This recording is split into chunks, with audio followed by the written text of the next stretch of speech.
os voy a hablar en nombre de la sección sindical de enseñanza de CNT Málaga. Nos constituimos no hace mucho, en verdad, y somos un grupo de docentes de primaria y de secundaria que intentamos enfrentar la lucha contra los recortes en educación desde otra perspectiva.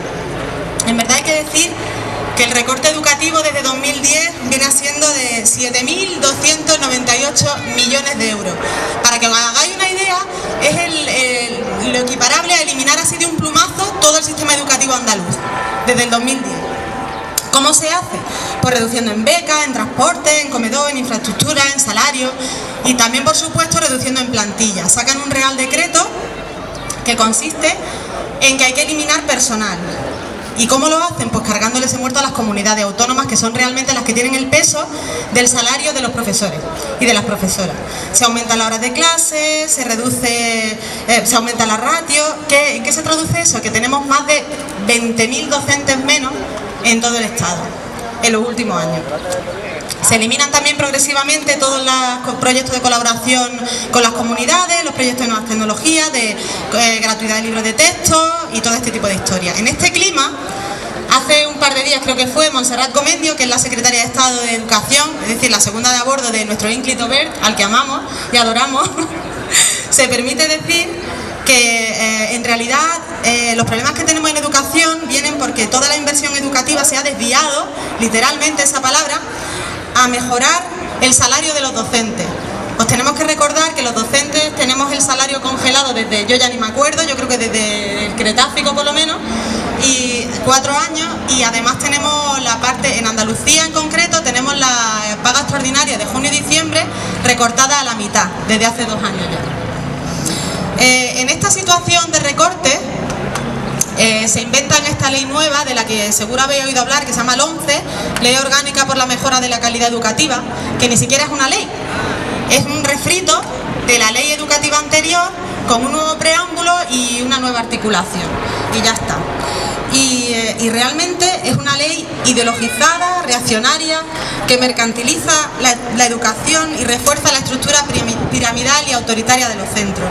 Le da toda la autoridad a la figura del director y de la directora. O sea, a partir de ahora los centros van a tener un gestor, porque la figura del director no es pedagógica, va a ser un puro gestor. El papel del claustro y del consejo escolar es cero, o sea que las familias no van a poder intervenir en la toma de decisiones de los centros y los docentes mucho menos. Se establecen las famosas reválidas, que es lo que más ha trascendido, que son unas pruebas externas preparadas por agentes externos que realizan en los centros agentes externos y cuyos resultados van a ser públicos y que van a categorizar los centros en función a los resultados. Y la inversión económica en los centros va a venir también en función a esos resultados. Se establece una especie de carrera de ratas para poder llegar a enseñanzas superiores, se discrimina entre itinerarios de enseñanza académica, es decir, los listos que van a la universidad, y enseñanzas aplicadas, los que van a la FP o a los módulos, que además ese camino no tiene vuelta atrás, que lo sepáis. Crean la FP básica, que es una especie de callejón sin salida para la gente que no se acomoda al sistema, porque eso es lo que hay que tener claro. Que el sistema es el que falla, el sistema educativo, no la gente que no se acomoda al sistema. No existe fracaso escolar, existe fracaso del sistema. Y por supuesto lo más guay es que si consigues superar toda esa serie de obstáculos y llegas a la universidad, se elimina la selectividad, que eso está muy bien, pero se establecen pruebas personalizadas para acceder a cada facultad. De manera que si tú, por ejemplo, suspendes un año la prueba de acceso a la Universidad de Málaga, te tienes que esperar un año entero para entrar el año que viene y hacer otra prueba de acceso a otra universidad. Una reforma que se dice no ideológica oferta la asignatura de religión en 2 bloques de asignaturas diferentes, de manera que esto va a ser sí o sí. El único objetivo de esta ley es convertir la educación en un servicio y no un derecho. La educación es un derecho y no es un servicio. Pero es que encima no la pueden implementar porque es extremadamente cara. Recortamos, estamos hablando de 7.000 millones de euros de recortes en 4 años, pero no podemos implementar una ley nueva porque es extremadamente cara.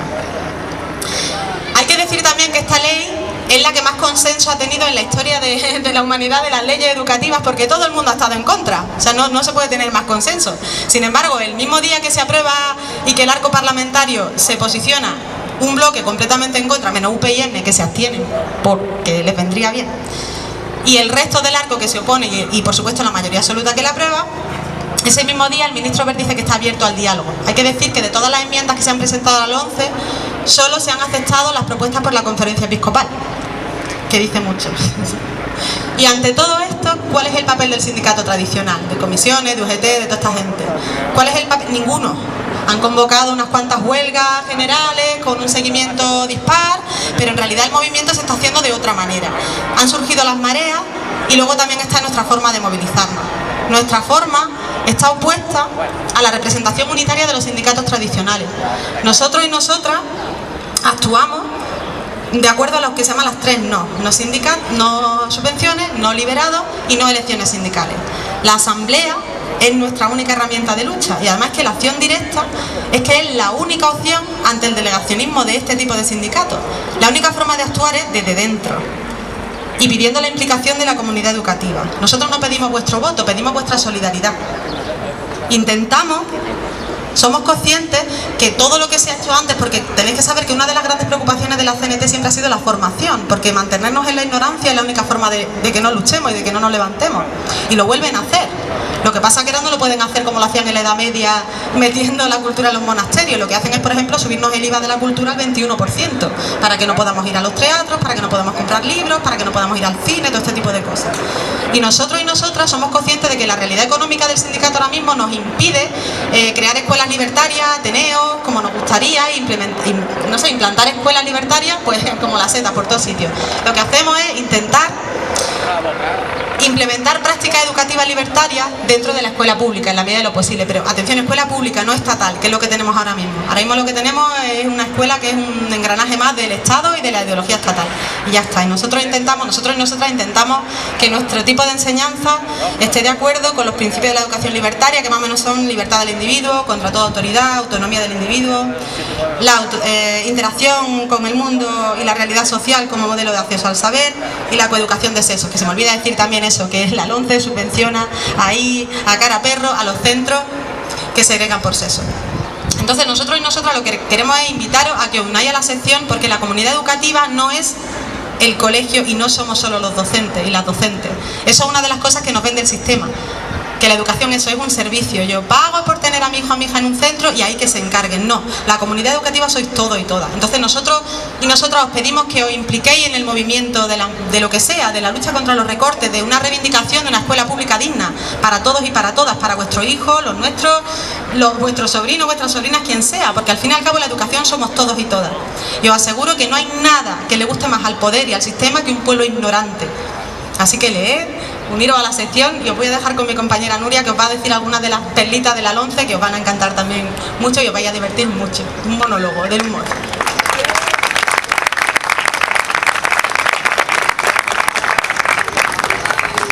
Pues buenos días, muchas gracias por venir a vernos. Yo voy a hablar un poquito sobre el 11, pero la compañera ha dicho ya lo más importante, ¿no? Bueno, nosotros hemos empezado una campaña del sindicato en contra de esta nueva ley también, porque esta nueva ley, sabemos que las leyes anteriores no han sido leyes, por supuesto, libertarias ni nada de eso, pero sabemos que esto incide todavía más en algo que a nosotros nos asusta mucho, que es el mercantilismo. Es una ley economicista, es privatizadora, tiende a la privatización y además es tremendamente segregadora. En la nueva ley, en la 11, se dice que la separación por sexo en los colegios no constituye una discriminación. Esto es terrible y además lo pone literalmente. Separar por sexo a partir de ahora no va a ser discriminar en nuestros colegios. Evidentemente esto está pensado para la concertada, que estamos pagando entre todos, pero que pueden elegir y segregar y separar a su alumnado, ¿no? Pero podemos encontrárnoslo también a veces en nuestros colegios públicos y eso da mucho miedo, ¿no? Entonces, otra cosa con la que quería también comentar es que la escuela concertada de repente se ve muy reforzada en esta ley.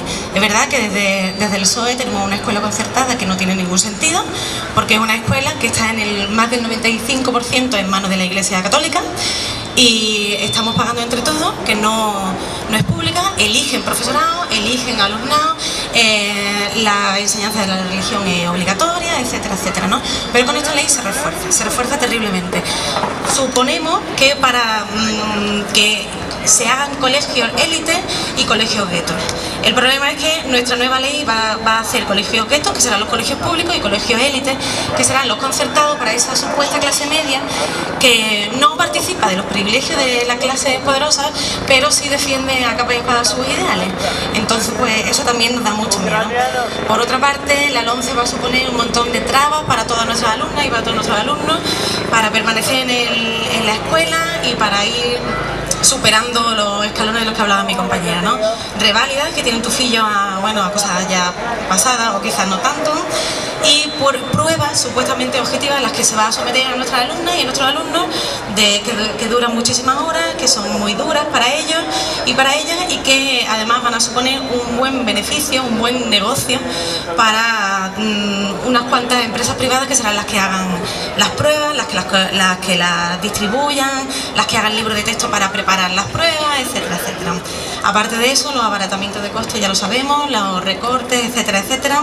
Y bueno, y solamente decir eso, ¿no? Que esta nueva ley que ya tenemos casi encima es una ley que no pretende formar evidentemente a personas libres, sino que pretende formar a personas obedientes, disciplinadas, sumisas, etcétera, etcétera. Entonces doy la palabra a un compañero que va a hablar sobre otra campaña que tenemos en marcha en la sección. Gracias. Hola, bueno. Nosotros desde en la sección somos profesoras y profesores que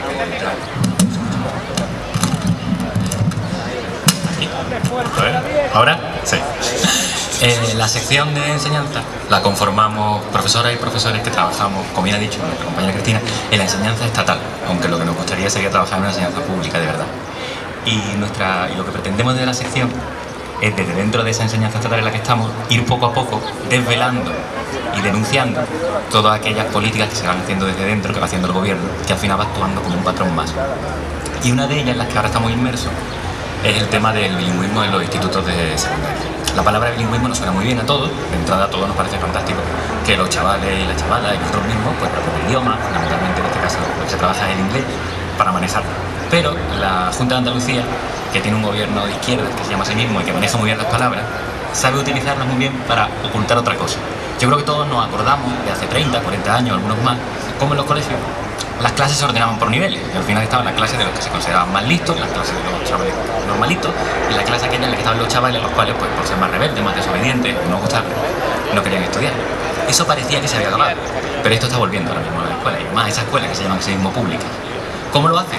Pues utilizando ese concepto que se llama bilingüismo, según el cual habrá chavales que están capacitados, que tienen posibilidades de ir aprendiendo más rápidamente la lengua inglesa, fundamentalmente.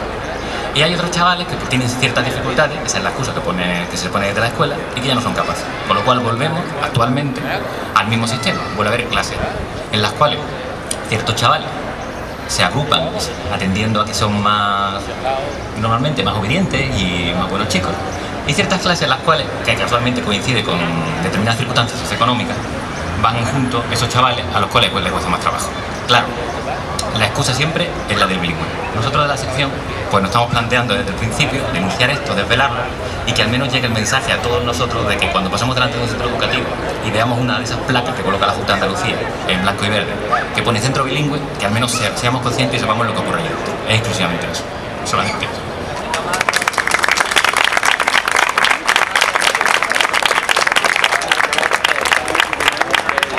Bueno, buenas tardes.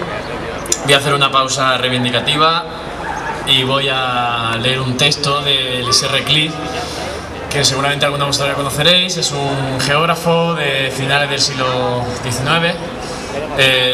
Fue bastante divulgado aquí en España en los años 20 y 30, luego estuvo 40 años en silencio, no recuerdo por qué.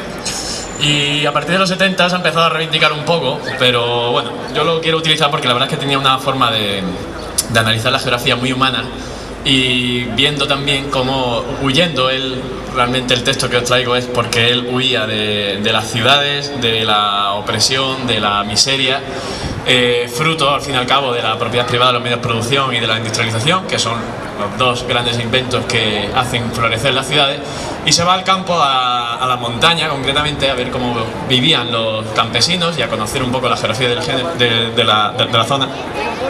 Y ahí pues descubre cómo la autogestión o la solidaridad o el apoyo mutuo no son inventos recientes o inventos de la industrialización, sino que vienen muy atrás. Yo diría que vienen casi que del Paleolítico, ¿no? Bueno, os leo. Dice: mi compañero el pastor, que casi me habría desagradado, como representante de aquella humanidad de la cual huía yo, había llegado gradualmente a serme necesario. Inspirábame ya confianza y amistad. No me limitaba a darle las gracias por el alimento que me traía y por sus cuidados. Estudiaba y procuraba aprender cuanto pudiera enseñarme. Bien leve era la carga de su instrucción, pero cuando se apoderó de mí el amor a la naturaleza, él me hizo conocer la montaña donde pacían sus rebaños y en cuya base había nacido.